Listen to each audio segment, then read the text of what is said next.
David Cole took another slow sip of his drink, letting the warmth of the amber liquid soothe his nerves. This place was a far cry from any bar he'd visited back on Earth. The walls shimmered faintly with bioluminescent streaks that shifted color in response to the low hum of alien conversation. Tables floated slightly above the floor, and the music, a haunting tonal melody with a rhythm that defied any human meter, barely masked the sound of countless voices, many speaking in languages David couldn't even begin to recognize. David had ended up here mostly by accident. An engineering consultant by trade, he was supposed to be attending a meeting on a nearby station, discussing upgrades to the asteroid mining operations out in this sector. But the meeting had been cancelled last minute, leaving him with an unexpected free evening. A colleague, Grayson Burke, had suggested the Nexus Bar as a great spot to kill time. But as David had quickly learned, Grayson's definition of great was always a little off-kilter. The bar attracted a mix of travelers, merchants, and mercenaries from across dozens of worlds. It was the sort of place where rules existed but only just the bartender. An octopus-like creature whose actual name was unpronounceable but who everyone called Syl, had been friendly enough, though the drink Syl had served David was both the strongest and most unusual thing he'd ever tasted. "This your first time in a place like this?" Grayson asked, sliding onto the stool next to him. "Is it that obvious?" David replied with a crooked smile. Grayson shrugged. "You've got that look, like you're trying to figure out if the three-eyed guy in the corner is staring at you, or if that's just his resting face." David chuckled. "Well, when you put it that way." As Grayson ordered a drink from Syl, David's gaze wandered across the room.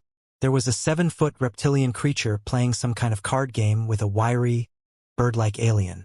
A trio of humanoids in sleek, metallic suits were deep in conversation near the back, gesturing emphatically at a holographic map hovering between them. And then there was her. She was hard to miss. Standing near the center of the room, surrounded by what appeared to be an entourage of heavily armed companions, was the most striking alien David had ever seen. Tall and imposing, with feline features and golden eyes that gleamed in the low light, she wore a sleek uniform of black and silver. Her voice, though deep and resonant, had a certain melodic quality that made everyone in the room stop and take notice.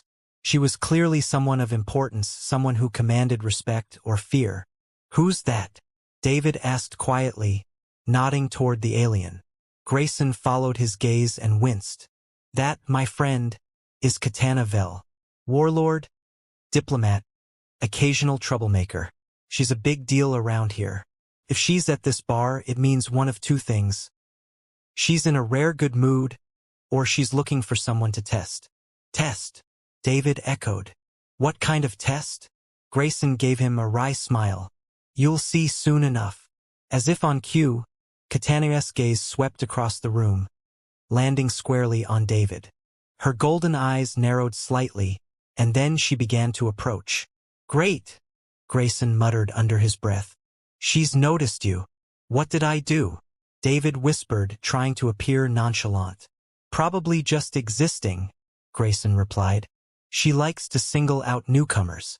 You should have let me introduce you."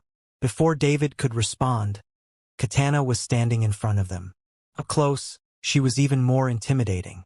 Her uniform looked like it could stop a small explosion, and her sheer presence made David want to sink into his seat. "You're human," Katana said, her voice calm but undeniably commanding. "Guilty as charged," David replied, attempting a friendly grin. She tilted her head slightly. "And you're not a soldier or a diplomat. You don't look like a merchant. What are you?" Grayson tried to interject. I asked him," Katana said, cutting Grayson off without looking at him. David swallowed hard. "I'm an engineer, mostly mining systems. I'm here for work. Nothing too exciting." Her golden eyes studied him for a moment longer. Then she smiled, an unsettling expression that revealed sharp, feline teeth. "An engineer, you say? That's unexpected." "Unexpected how?"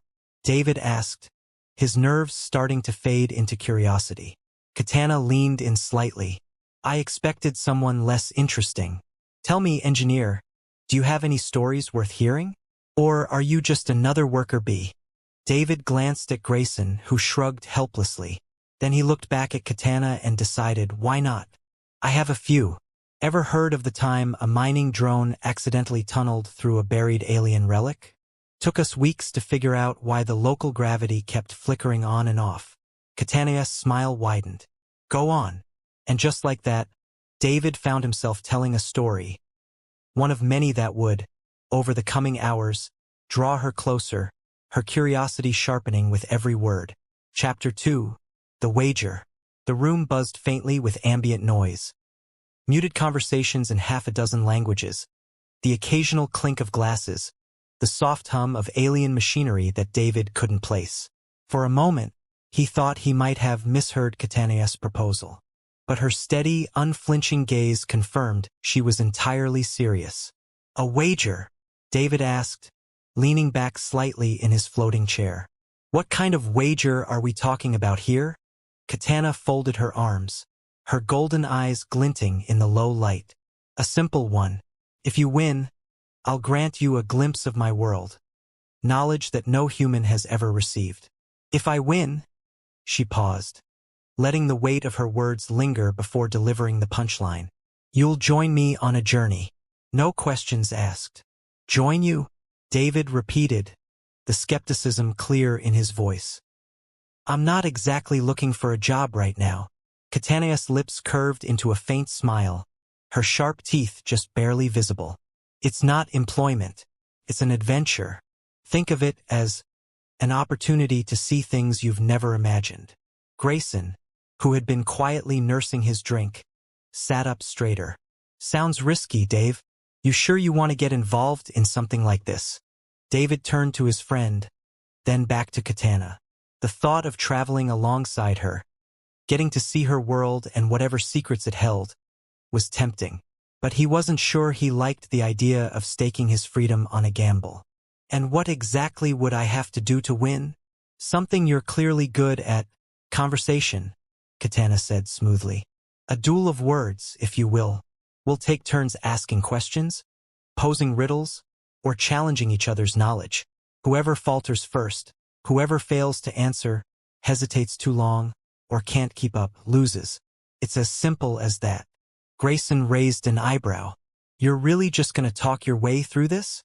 What if she pulls out some obscure alien trivia? Katana chuckled softly. I'll keep it fair. The questions can be about anything either of us reasonably knows. The point isn't to stump each other, but to see who can think on their feet, who can remain calm under pressure. David considered this. He wasn't a diplomat or a linguist, but he liked a good challenge. And something about Katana's demeanor intrigued him. Despite her fearsome reputation, she seemed genuinely curious, like she wanted to see what he was made of. Fine, David said finally. I'll play, but you better not be making the rules up as we go. Trust me, Katana replied with a faint smirk. I have no need for trickery. The game will speak for itself. Grayson gave David a skeptical look. You sure about this, Dave? What if she wins? You don't even know where she'd take you. Relax, David said, though he couldn't deny a flicker of doubt in his chest. It's just a game. Besides, I'm pretty good at thinking on my feet. Brave words, Katana said. Let's see if they hold true. The first round started light. Katana asked a question about Earth's most unusual animal behavior, and David managed to impress her with a story about migratory birds using the planet's magnetic field to navigate. David countered with a riddle about mathematics, something he hoped would trip her up, given the differences in alien schooling. But Katana answered without missing a beat, showing a sharp mind for numbers. They went back and forth, the room around them quieting as more patrons took notice. What had begun as a casual challenge was quickly turning into an event. Syl, the octopus-like bartender, leaned in closer, one of his many eyes focused squarely on the two participants. A reptilian alien paused its card game to listen, and even the trio of sleekly dressed humanoids in the back stopped their discussion to watch. You're good, David admitted after several rounds, his confidence shaken but not broken. You've got a way of cutting right to the point. Thank you, Katana replied smoothly. You're holding your own better than most humans would. But let's see how you handle this. Her next question dove into alien philosophy, concepts so abstract that David had to think hard just to figure out what she was asking. He struggled through his response, weaving in Earth philosophies and comparing them to what little he'd read about otherworldly ethics. Katana's expression shifted slightly, as though she hadn't expected him to make the connection. But then she pressed him further, turning his answer into another question, forcing him to dig deeper. Grayson watched with a mix of fascination and apprehension. Man, she's really going for it. I don't think I'd have lasted this long. Thanks for the vote of confidence, David muttered, keeping his focus on Katana. When the final round came, the tension was palpable. David posed a riddle, one based on Earth's orbital mechanics, hoping it would be obscure enough to trip her up. Katana furrowed her brow, her feline features sharpening as she worked through the problem. The room seemed to hold its collective breath. And then, to everyone's surprise, she smiled and shook her head. You win, she said simply. Wait, what? David said, momentarily stunned. I could answer, Katana admitted. But it would take too long to explain in this setting. You've proven yourself, engineer. Well done. The room erupted into murmurs, and Syl let out a strange, gurgling laugh. Grayson clapped David on the back. You actually pulled it off. Didn't see that coming. Katana leaned closer to David, her voice lowering so only he could hear. A promise is a promise. Tomorrow, I'll show you something you've never seen before. Something no human has ever laid eyes on. Before he could respond, she straightened, her commanding presence returning. Enjoy your victory, David. You've earned it. She turned and strode away, her entourage following close behind, leaving David to wonder just what he'd gotten himself into. Chapter 3. A Deal with the Devil's Smile. The following day, David found himself standing on the docking platform of a small spaceport, staring up at the sleek silhouette of Katana's vessel. The ship wasn't the largest in the port, but it had a certain elegance, its metallic surface shimmering faintly as it caught the faint light of the distant star. He glanced over at Grayson, who was leaning casually against a railing, arms crossed. You sure you're ready for this? Grayson asked, cocking his head toward the ship. You could still back out. David smirked. What? And missed the chance to learn something no human's ever seen. I'd never hear the end of it from you. True, Grayson said, grinning. But if she decides to toss you out the airlock halfway there, don't say I didn't warn you. The sound of heavy boots on the platform drew their attention. Katana was approaching, flanked by two of her crew. A tall, armored alien with a stoic expression and a smaller figure wearing a cloak that obscured most of their features. The Warlord looked every bit as imposing as she had in the bar, though now she carried herself with a sharper air of authority. David, she said, her voice smooth and steady. Are you ready to uphold your end of the wager? Sure, he said, straightening his jacket. Lead the way. Katana nodded, then glanced at Grayson. And you? Grayson raised his hands. Oh, I'm just here to see him off. Someone's got to tell the folks back home if he doesn't make it. Katana's mouth twitched in what might have been a faint smile. Noted. Shall we? David and Katana boarded the ship, leaving Grayson behind on the platform. The interior was just as impressive as the exterior, clean, efficient, and distinctly alien. The walls were adorned with flowing, organic patterns that seemed to shift subtly when the ship's systems powered up. David couldn't help but run a hand over one of the panels, marveling at its smooth, almost liquid texture. So, where exactly are we going? David asked, trailing after Katana as she led him through the corridors. Somewhere your kind has never ventured, she replied cryptically. A place that holds a key to understanding. Cryptic much? He muttered, earning a sidelong glance from her. You'll understand soon enough, Katana said. For now, just enjoy the ride. They arrived at the command center, where a semicircular control console dominated the room. The stoic alien crew member stood at one side, monitoring a holographic display of star charts. Katana gestured for David to take a seat in one of the chairs that hovered just above the floor. He did so reluctantly, still unsure what he'd gotten himself into. The ship's engines hummed to life, and the view outside shifted as the vessel rose into the air. Within moments, they were breaking free of the spaceport's gravity well, the stars beyond becoming clearer and sharper against the black void. "I have to admit," David said, watching the view from the wide observation window, "this beats any flight I've ever taken." "Enjoy it while you can," Katana replied. "The journey itself may be pleasant, but the destination will challenge you." "What's that supposed to mean?" he asked, turning toward her. "It means," she said, her golden eyes locking onto his, "that what you're about to see will change the way you think about your place in the universe." David frowned, but before he could press her further, a voice from the console interrupted. Approaching the designated coordinates, "Commander," the stoic crew member announced. "Good," Katana said.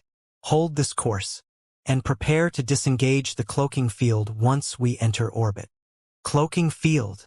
David asked, his interest piqued.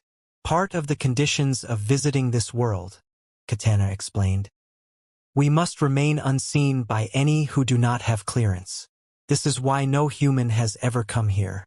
You're an exception, one I'm willing to make because of what I see in you." "And what is it you see in me, exactly?" David asked, leaning forward. Katana hesitated for a moment, her expression unreadable. "Someone who doesn't give up. Someone who, despite being out of their depth, refuses to back down." "That's one way of putting it," David said with a faint grin. "I just figured you saw a guy who liked a good challenge." "Perhaps," Katana said, a hint of amusement in her voice. "But don't let that go to your head. You haven't won me over yet." As the ship entered orbit around a planet shrouded in swirling clouds, David's curiosity grew. What could possibly be hidden here that was so important, so secretive? He didn't have long to wait for an answer. Katana turned to him, her expression serious. "When we land, stay close to me," she said. "And no matter what you see, remember that you're here to learn, not to judge." "Got it," David replied. But as the ship descended into the planet's atmosphere, he couldn't help but wonder what exactly he was about to get himself into. Chapter 4. Into the Unknown. The ship's ramp hissed as it lowered, revealing a world bathed in twilight. Above them, the sky glimmered with an endless expanse of stars and a massive, pale moon that cast everything below in a silver glow. David stepped cautiously onto the surface, his boots sinking slightly into the soft, moss-like terrain. Around him, tall, luminescent plants swayed gently in a cool breeze, their leaves shimmering like glass. "You know," he said, turning toward Katana, "this isn't exactly what I was expecting." Katana glanced over her shoulder, her expression unreadable. "What were you expecting?" "I don't know. Something more hostile? You made it sound like I'd be dodging plasma bolts just stepping out here," David replied. Katana's lips twitched slightly. "Not every mystery is wrapped in violence. Sometimes the most dangerous revelations are those that challenge what you think you know." David rolled his eyes. "Yeah, great. Super cryptic as always." Behind them, the stoic crew member who David had started mentally referring to as the big guy adjusted his heavy gauntlets. He hadn't spoken a word since the ship landed, but his imposing presence was impossible to ignore. The smaller, cloaked alien, who David guessed might be some kind of technician, was busily inspecting a handheld device that occasionally emitted soft beeping sounds. The contrast between the two of them made the whole scene feel even more surreal. "So, where are we going exactly?" David asked as he followed Katana down a faintly glowing path that wound through the tall plants. "Patience, human," she said. "You'll see soon enough." David shot her an annoyed glance. "You know, it wouldn't kill you to give a straight answer once in a while." Katana slowed her pace and looked back at him, one eyebrow arched. "If I gave you every answer right away, what would be the point of bringing you here? To save me from walking blind into whatever this is," David muttered, though he kept following. They walked in silence for a while longer, the path gradually leading them into a valley surrounded by jagged, crystalline cliffs. The light from the plants grew fainter as they went, and David began to notice faint traces of patterns etched into the cliff walls, patterns that seemed far too deliberate to be natural. He slowed down, studying the markings. "These don't look random," he said, running a hand over the smooth surface of one of the etched lines. "Did your people make these?" Katana stopped and turned to him. "Not my people. These markings predate even our earliest records. That's why I brought you here." David frowned. "Wait, you're saying this is ancient alien stuff? Like, real ancient alien stuff?" Katana nodded, her expression serious. "This site is older than any known civilization. My people have studied it for generations, yet we still have no clear understanding of its origin or purpose." David stepped back and looked around. "So why bring me here? I'm not an archaeologist or anything. I'm just an engineer." "Exactly," Katana said. "You see things differently. Where others see art, you might see a blueprint. Where they see mystery, you might see a solution. It's your perspective I'm interested in." David gave her a skeptical look. "That's a lot of faith to put in a guy you met in a bar." She tilted her head slightly. "I don't put faith in anyone. I simply recognize potential." Before David could respond, the smaller cloaked alien, whom he'd started to think of as the gadget guy, approached, holding out the handheld device. It emitted a faint hum, and the markings on the cliffs began to shimmer faintly.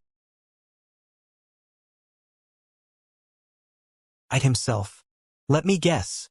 Some ancient alien treasure or superweapon?" Katana's sharp gaze softened just enough to show a flicker of amusement.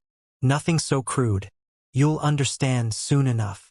As the gadget guy worked, David stepped closer to Katana. "You really don't like giving straight answers, do you?" "I prefer to let the answers speak for themselves," she replied, a hint of a smirk playing at the corner of her mouth. David chuckled. "You know, for someone so mysterious, you're not half bad company." Katana raised an eyebrow. "I'll take that as a compliment." A sudden shift in the air caught their attention.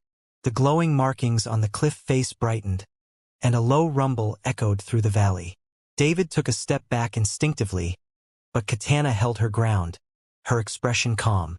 "The way forward is opening," she said. "Stay close." David nodded, his curiosity outweighing his apprehension. As the cliff face seemed to melt away, revealing a massive, intricately carved entrance, he couldn't help but wonder what lay inside, and whether he'd be ready to face it. Chapter 5: Bridging Worlds. The air inside the ancient structure was cooler, carrying a faint metallic tang that reminded David of old machinery. The walls were adorned with a maze of etched lines that pulsed faintly, as though the building itself were alive. Shadows danced in the light cast by Katana's handheld beacon as she led the way down a long, sloping corridor. David followed close behind, his fingers occasionally brushing the walls. "This place, it feels like it's watching us." Katana stopped and glanced back at him. "In a way, it might be. The energy here is unlike anything my people have encountered. The structure reacts to our presence, although we don't yet understand how or why." "Reacts how?" David asked, his curiosity growing. "It's subtle," Katana replied. "The light patterns change, the air shifts. Sometimes the walls rearrange themselves entirely. The site is constantly in flux." David raised his eyebrows. "Sounds like a great place to get lost." Katana smiled faintly. "That's why I brought you along. You're going to help me navigate it." "Me?" David scoffed. "You've got tech experts, historians, probably a whole team of brilliant minds back home. What can I possibly offer that they can't?" Katana stepped closer, her golden eyes meeting his. "Perspective. My people are trained to look at this through a specific lens: history, art, tradition. You see things differently, and we need that." David shrugged, trying to shake off the sudden intensity of her gaze. "I guess we'll see." They continued down the corridor, joined now by Katana's stoic second-in-command and the gadget guy. The latter was busy scanning the walls with a device that emitted soft, musical tones, while the former simply kept a watchful eye on David, as if waiting for him to do something foolish. After a while, the group reached a chamber that seemed to hum with quiet energy. In the center was a raised platform, its surface covered in intricate, interlocking shapes. The walls shimmered faintly, as though light were coursing just beneath their surface. "This is where it gets interesting," Katana said. She gestured for David to step forward. "Take a closer look." David hesitated, then approached the platform. He ran his hand lightly over the shapes, feeling a faint vibration beneath his fingertips. "What am I supposed to do here?" "Follow your instincts," Katana said. "Your engineer's intuition." "Not much to go on," David muttered, but he studied the platform more closely. The interlocking shapes reminded him of schematics he'd worked with in his mining days. Systems designed to fit together in specific ways, each part dependent on the others. Without thinking too much about it, David began shifting a few of the smaller pieces, testing how they moved. They slid into place with surprising ease, the vibrations beneath his fingers growing stronger. As he worked, the patterns on the walls began to shift, glowing brighter and pulsing in time with his movements. "Something's happening," the gadget guy said, his voice tinged with both excitement and worry. David stepped back, turning to Katana. "I think I've got something. The patterns are responding, but I'm not sure what it means." Katana's gaze swept over the room, her expression both thoughtful and focused. "It's a start. Keep going." David hesitated, then nodded and returned to the platform. He continued moving pieces, now more deliberately, using his knowledge of engineering principles. Each adjustment caused the walls to shift further, their glowing patterns forming complex, flowing designs. As David worked, he found himself speaking aloud. "This reminds me of a project I worked on a few years back. We had to reroute a mining rig's power supply. Everything was interconnected, and one small adjustment changed the entire system. It was all about balance. You can't force anything or it breaks down." "Sounds similar," Katana said, stepping closer. "What happened in the end?" "We figured it out," David replied. "It wasn't about brute force. It was about understanding the system as a whole, letting each part do what it was meant to do." "That's exactly what we've been missing," Katana said quietly. "Our people have approached this place with force and certainty. But it was never about that." David turned to her, his expression thoughtful. "Maybe that's why this place reacts to people like me, because I'm not trying to control it. I'm just working with it." Katana nodded. "That's why I brought you here. I had a feeling you'd see what we couldn't." David couldn't help but smile at the unexpected compliment. "I guess it's nice to know I'm not completely out of my depth." She looked at him, her gaze softer than before. "You're far from it." Their quiet moment was interrupted by a sudden surge of light in the room. The platform shifted slightly, and a new section of the wall opened, revealing another corridor. Katana stepped back, her eyes narrowing. "Looks like you've just opened the way forward," she said. "Shall we?" David nodded, his curiosity and confidence growing. "Yeah, let's see where it leads." Chapter 6. The Council's Suspicion. The air in the chamber seemed heavier than before, as if the ancient walls themselves were judging David. Around him, the massive, tiered seats of the Alien Council loomed high, filled with dignitaries and scholars of Catania's species. They watched with a quiet intensity, their golden eyes glinting in the dim, bioluminescent light. David shifted on his feet, glancing at Katana, who stood beside him, her posture as steady and unshakable as ever.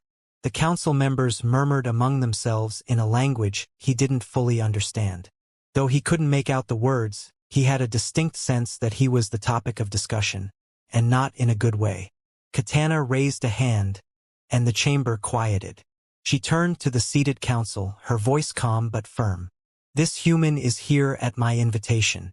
He is not a spy, nor an intruder. He is an outsider, yes, but one who has proven himself capable of seeing what we have overlooked." One of the council members, a thin, silver-haired figure with sharp features, leaned forward. "Commander Vel," he said in a clipped tone, "this is not the first time you have brought a human into our midst. The last time ended poorly." David looked at Katana, surprised. "This isn't your first time with a human here?" he whispered. She ignored his question, her focus remaining on the council. "I am aware of the past, Elder Karis. That is why I chose someone different. David is not a soldier or a diplomat. He is an engineer, a builder. I brought him here because he offers a perspective that we have failed to consider." Another council member, this one younger and less severe, spoke up. "And yet, even builders can destroy. How can we be certain he will not exploit what he learns here?" David finally stepped forward, his voice steady. "Because I didn't come here to exploit anything. I came here because Katana believed I could help. And frankly, I'm just as curious about what you have to show me as you are wary of me." Katana shot him a look, half amusement, half warning, but said nothing. Karis's gaze narrowed. "Curiosity is not enough. You have already touched things you do not understand, human. And you have caused changes to this place that none of us can explain." David crossed his arms. "Maybe that's why I'm here. You don't understand it. I don't understand it. But together, maybe we can figure it out." The council murmured again, but Katana's voice cut through the noise. "The human is right.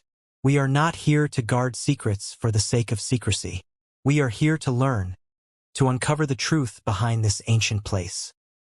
I brought him here because his presence, his actions, have already revealed pathways we would never have seen on our own. If you cannot trust him, trust the results." Karis's sharp features softened slightly.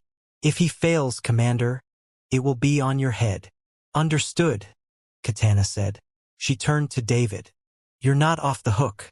The council's patience is not infinite." "Never thought it was," David replied, meeting her gaze.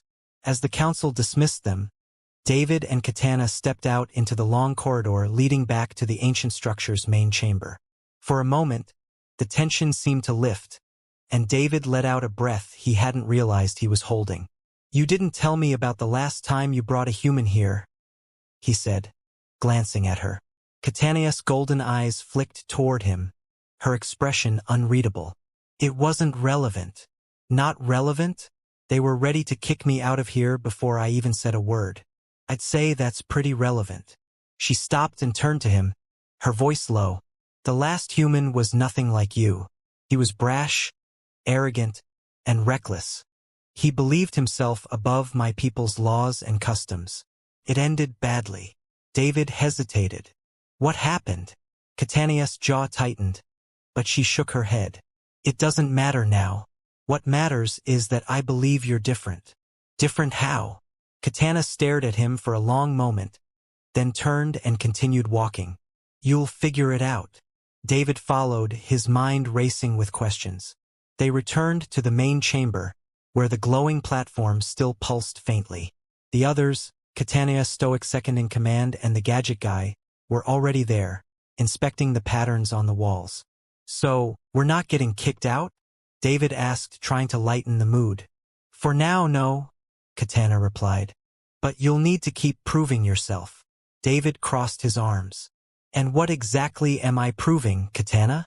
"That I can twist a few glowing blocks around."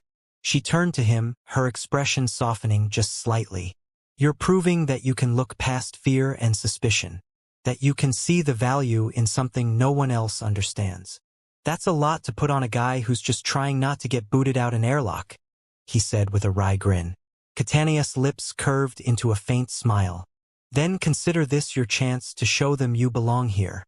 David sighed and looked back at the glowing platform. "All right, Commander. Let's figure out what's next." Chapter 7. Closer Than Words. The glowing patterns along the walls pulsed faintly as David moved another piece into place on the ancient platform. He wasn't entirely sure what the shapes and lines represented, but his intuition kept leading him in the right direction. The air in the chamber felt warmer now, filled with an energy that hummed quietly, making the hairs on his arms stand on end. Katana stood nearby, arms crossed, watching him work. Her golden eyes tracked every movement, but her expression was unreadable. The stoic second-in-command leaned against the far wall, still silent, while the gadget guy tinkered with a small scanner that emitted occasional beeps. "I think I've got it," David said, stepping back. He brushed his hands on his pants and looked at Katana. That should line everything up. Katana nodded once, moving to inspect his adjustments. Her tall figure seemed to glide across the floor, the glow from the walls reflecting faintly off her silver-trimmed uniform. She crouched beside the platform, tracing one of the newly aligned shapes with her clawed fingers. "Impressive," she said quietly. "You have a knack for seeing the connections." "I told you, it's not that different from fixing a mining rig," David said with a shrug. "When you've worked on enough broken machines, you learn to recognize patterns." "This is far from a simple machine," Katana replied, her tone as calm as ever. "But your perspective is refreshing." David smirked. "I'm guessing that's your way of saying I'm not totally useless." Katana straightened, her golden eyes meeting his. "I'm saying you've earned your place here." David opened his mouth to respond, but the soft beeping of the gadget guy's scanner grew more rapid, drawing their attention. The smaller alien waved them over, their cloaked form bent low over the scanner's screen. Katana's second-in-command stepped forward, looming silently as always. "What is it?" Katana asked, her voice sharp but controlled. The gadget guy chittered something in their language, pointing at the scanner. Katana tilted her head, listening carefully, then gave a curt nod. She turned to David. "We've triggered a response deeper within the structure. The walls are shifting again." David raised an eyebrow. "Should we be worried?" "Not yet," Katana said. "But stay alert." They followed the gadget guy into another corridor, the walls here more angular and less polished than the ones before. The air grew cooler, and the faint hum of energy seemed to recede. David kept close to Katana, his eyes scanning the new surroundings for anything unusual. As they walked, Katana spoke without turning to him. "I've never brought anyone this far before."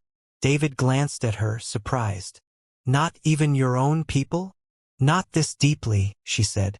"The council forbade it." David stopped in his tracks. "Wait, we're not even supposed to be here? What happened to trust the results?" Katana turned, her expression serious but not unkind. "The council is cautious. They fear what they don't understand. But I know this place holds answers we need. Answers my people aren't willing to seek." "So you're breaking the rules to what? Prove them wrong?" David asked, his tone light but curious. "To find the truth," she replied firmly. "And now that you're here, we're closer to it than ever." David didn't have a quick response to that. He simply nodded and kept walking. The corridor eventually opened into a smaller chamber, this one dimly lit and more intimate. The walls were lined with the same glowing patterns, but here they were more intricate, more tightly woven. In the center of the room was a pedestal, its surface smooth and dark, almost as if it absorbed the faint light. Katana approached it cautiously. "This is new." "What is it?" David asked, stepping closer. "Some kind of interface, perhaps," she said, her voice quieter now. "I've never seen anything like it."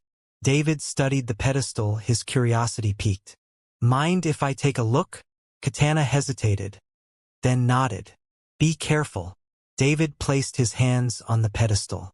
It was cool to the touch, and for a moment nothing happened. Then the glowing lines on the walls brightened, and a faint vibration hummed through the room. David's breath caught as shapes and symbols began to appear on the pedestal's surface, shifting and rearranging themselves as if responding to his touch. "I think it's some kind of control panel," he said. "It's reacting to me." Katana stepped closer, her voice almost a whisper. "It's responding to you in ways it never responded to us. What are you doing differently?" "I have no idea," David admitted. "I'm just following my gut." She watched him for a moment, then said softly, "You're not like the others who came here." David glanced at her, surprised by her tone. There was something almost vulnerable in her expression, something he hadn't seen before. He gave her a small smile. "Guess I'm just full of surprises." Katana smiled faintly, her sharp features softening. "Yes, you are." For a moment, they simply stood there, the pedestal's light casting faint shadows on the walls. In that quiet chamber, surrounded by ancient patterns and unanswered questions, It felt as though the barriers between them were starting to fade. David looked into Katanu's golden eyes and realized that, for the first time, he wasn't just a visitor in her world. He was part of it. Chapter 8. A New Horizon. David ran his hands over the pedestal's surface, tracing the shifting symbols that flickered under his touch. The room had grown quieter, the steady hum of energy fading into a soft, rhythmic pulse that seemed almost alive. Beside him, Katana stood still, her golden eyes fixed on the patterns that formed in response to his movements. "This is definitely doing something," David said, his voice low. "I just don't know what." Katana stepped closer, her tone calm but firm. "It's unlocking layers of the structure. The pathways you're revealing might show us what this place was meant to protect." David tilted his head, studying the intricate designs that had emerged. "So this isn't just some ancient art gallery. There's a purpose behind all of this." "Exactly," Katana replied. "But the purpose has been lost to time. We've only ever scratched the surface." David paused, glancing at her. "Why do you trust me with this? I'm no expert in ancient alien artifacts." Katana held his gaze. "Because you see things differently. You don't approach this place with the same assumptions as my people. You rely on intuition, not just knowledge. That's what's brought us this far." David let out a quiet laugh. "I never thought my stubbornness would count as a qualification." Katana's lips curved into the faintest of smiles. "It's not stubbornness. It's adaptability. And it's working." They fell silent again as David returned to the pedestal, adjusting the symbols carefully. Each movement seemed to resonate throughout the chamber, the patterns along the walls shifting and flowing like liquid light. Behind them, Katana's second-in-command remained watchful, his imposing presence a silent reminder of the stakes. The gadget guy, crouched in a corner with a small device, occasionally glanced up at David's progress, his cloaked form trembling with restrained excitement. "This isn't just a door or a vault," David murmured after a while. "It's more like a network. The way these lines connect, the way they respond to pressure, it's like I'm working with a living system." Katana stepped closer, studying the symbols with him. "What does that mean?" "It means the entire structure might be conscious, aware in some way," David said. He hesitated before adding, "or it's designed to mimic consciousness. Either way, it's responding to us, not just to me, but to everyone in the room." Katana's eyes narrowed slightly. "You believe it can think?" "I don't know if it can think, but it can certainly react," David replied. "It's like the whole place is one giant piece of adaptive technology. Whoever built this didn't just leave a relic behind. They left something alive." Katana studied him, her gaze intense. "You're suggesting this place could communicate?" "Maybe," David said, shrugging. "But it's not like we're going to have a conversation with it. It's more about finding the right." Nuz of her mouth lifting in the barest hint of a smile. "Yes, you are." He returned his attention to the pedestal, adjusting the final set of symbols. A low vibration filled the air, and the walls brightened once more. A faint, melodic sound echoed through the chamber, as if the structure itself were acknowledging their progress. For a moment, the four of them stood still, listening.